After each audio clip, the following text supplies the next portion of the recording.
ազգային ժողովի շենքի մոտ բողոքի ակցիա իրականացնում, այստեղ երկու խումբ է բողոքի ակցիա իրականացնում, առաջին խումբը առաջնորդում է ազգային ժողովի նախկին падգամավոր Արման Բաբաջանյանը, իսկ երկրորդ խումբը այստեղ եկել է համահայկական ճակատ շարժման անդամներով, նրանք Ռուսի հետ ինչ բարեկամություն բան, դեպի բարեկամություն անենք Եվրոպայի իսկ ուր էլ այդ Եվրոպան Արցախյան պատերազմների ընթացքում ոնց որ ես ամեն ինչի մասնակից եմ, ականատես եմ, եվրոպացի ոչ մեկին չտեսա իմ մոտը կանգնած Արցախը հանձնելու պահին, ոչ մի եվրոպացի չկար, ուր էին իրենք դիտորդի կարգավիճակով, թե մեզ ոնց էին վտարում Արցախից, ուր էր այդ Եվրոպան, որտեղ էր այդ Անգլիա, Ֆրանսիա, Ամերիկա, ուր էին որտեղ էին ռուս խաղապահները գոնե կային, արկային Արցախում, ճիշտ է չունեին միջազգային դիտորդական կարգավիճակ, այ որ Եվրոպան համաձայնվեր ռուս խաղապահի միջազգային դիտորդական կարգավիճակ տար, գոնե Արցախը չէր հայաթափվի եւ թուրք-ադրբեջանական տանդեմը չէր հաղթի ու բոլոր արցախցիներին չէր վտարի, ռուսն էլ հենց մենակ մնաց, քանի որ միջազգային կարգավիճակ չուներ խաղապահ եւ բոլոր եվրոպաները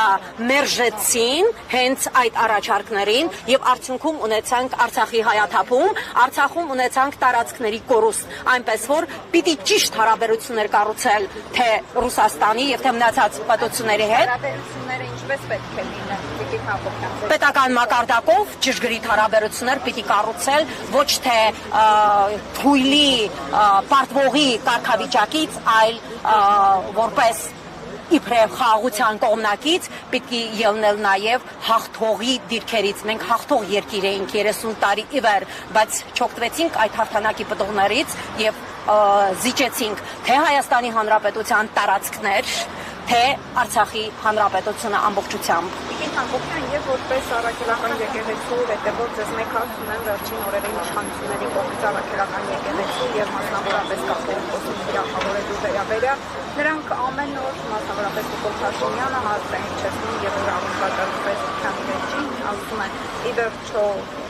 ամենայն հայոց կաթողիկոսը խախտել է բուսականության զավակունի թե ոչ սա ինչի Ճիշտ ասած, այս վերջին օրերի զարգացումները կապված են այն բանի հետ, որ Շվեյցարիայում հենց կաթողիկոսի նախաձեռնությամբ տեղի են ունենում համաժողովներ, որին բարձրացվում է Արցախ հավաքական վերադարձի, Արցախի նյութական եւ հոգեվոր ժառանգության պահպանման, ինչպես նաեւ հայ գերիների վերադարձի հիմնախնդիր եւ ժողովրդի ուշադրությունը այս զարգացումներից շեղելու նպատակով թիրախավորել են նաեւ ամենայն հայոց կաթողիկոսարանը եւ ինչ կապ ունի անձը ի վերուստ հայոց կաթողիկոսարանում կաթողիկոսները կուսակրոնության ուղղ չէին տվել եկեղեցին ունի իր կարգուկանոնը հետեւաբար բնական է որ եկեղեցին կարող է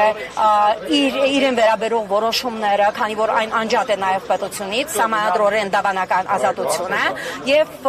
պետական մակարդակով եկեղեցին կարող է ինքը որոշել արդյոք խախտում թույլ են տվել թե ոչ եւ ինչ որ մեկը հաղորդում տալու կառավարական մակարդակով դա ճշգրիտ չեմ համարում եւ եթե անգամ ունի իրենք ունեն գերագույն խորհուրդ ինքը պիտի որոշի գերագույն խորհուրդը իրենց